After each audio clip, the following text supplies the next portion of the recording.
a very silent student who has probably the strongest number sense skills in my group, but not the strongest language skills. And it's always interesting for me to sort of see when he's working or he's come up with a solution. And again, it doesn't have to be the correct solution, but when I see him working, again, pointing that out and saying, oh, I notice you want to come up here and write on the board. I'll say it for you if you want. And it's acknowledging that sometimes the silence is actually an engagement. Silence could also be like they're observing. Yeah. And you could see them, just like our student. Constantly observing.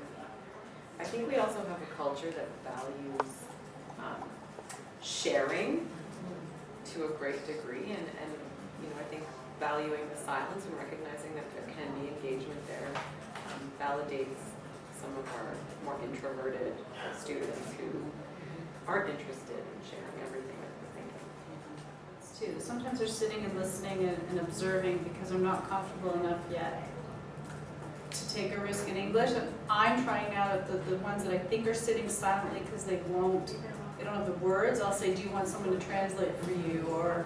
And I find that I'm getting a little bit more involvement that way when I say, can someone translate for you? You know, because I have that ability with the groupings that I have.